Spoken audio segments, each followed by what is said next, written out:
8 mart 2025-ci il tarixində Cəlilabad rayon İcra Hakimiyyətinin təşkilatçılığı ilə Heydər Əliyev mərkəzində 8 mart Beynəlxalq Qadınlar Günü münasibətilə tədbir təşkil edilib. Tədbirdə Cəlilabad rayon İcra Hakimiyyətinin başçısı Rafiq Cəlilov, aparat əməkdaşları və ictimai-siyasi sahədə xidmətləri ilə seçilən qadınlar iştirak ediblər. Tədbir Azərbaycan Respublikasının dövlət himninin səsləndirilməsi ilə açıq elan edilib. Tədbirdə çıxış edən Cəlilabad rayon İcra Hakimiyyətinin başçısı Rafiq Cəlilov, zərif cinsin nümayəndələrini bayram münasibəti ilə təbrik edib və qeyd edib ki, Azərbaycan qadını həmişə öz iradəsi və mərdliyi, sədaqəti, milli mənəvi dəyərlərimizə bağlılığı ilə cəmiyyətimizin həyatında Azərbaycan dövlətçiliyinin güclənməsində mühüm rol oynayıb. Bugün cənab Prezident İlham Əliyev tərəfindən Azərbaycanda qadın hüquqlarının təmin olunmasına, onların cəmiyyətdə və dövlət idarəçiliyində rolunun artırılmasına yönəlik siyasət uğurla həyata keçirilir. Bugün əsl bayram o şəhid analarının bayramıdır. Bugün əsl bayram o qazi analarının bayramıdır.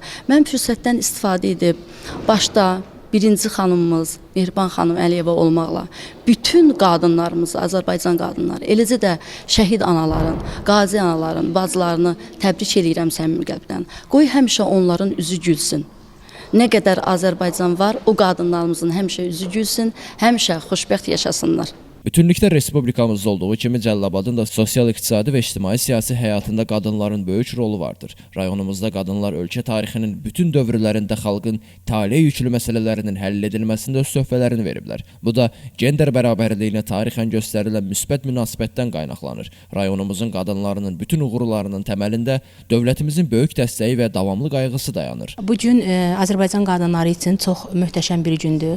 Azərbaycan dövlətimiz yaranandan bu vaxta qədər hər zaman qadınlara önəm verməyi üstün tutan dövlətlərdən biri olmuşdur. Bu, şərqdə ilk seçilmə hüququnu verən Azərbaycan Respublikası oldu. Qadınlara səs vermə hüququnu verən Azərbaycan Respublikası oldu. İndi də güclü Azərbaycanın inkişafında, sosial və iqtisadi inkişafında qadınlarımız hər zaman öndədir. Bundan sonra da qadınlarımızın bu inkişafda daha da öndə görmək diləyi ilə bütün Azərbaycan xanımlarının 8 mart bayramını təbrik edirəm. Rayonda qadınların həm ailədə, həm işdə, həm də cəmiyyətdəki layiqli mövqeyi xalqımızın uğurlu, xoşbəxt sabahına, firavanlığına ən ciddi təminatlardan biridir. Tədbirdə çıxış edənlər öz növbəsində qadınları əlamətdar gün münasibəti ilə təbrik edərək Azərbaycan qadınının fəal rolundan, onların ictimai-siyasi həyata əldə etdiyi nailiyyətlərdən bəhs ediblər. Tədbirin sonunda rayonun ictimai-siyasi həyatında fəal iştirak edən bir qrup qadın Cəlilabad rayon İcra Hakimiyyəti başçısının fəxri fərmanı ilə təltif edilib. Elvin Qudrətov, İlqar Mustafayev, Bugün informasiya proqramı üçün.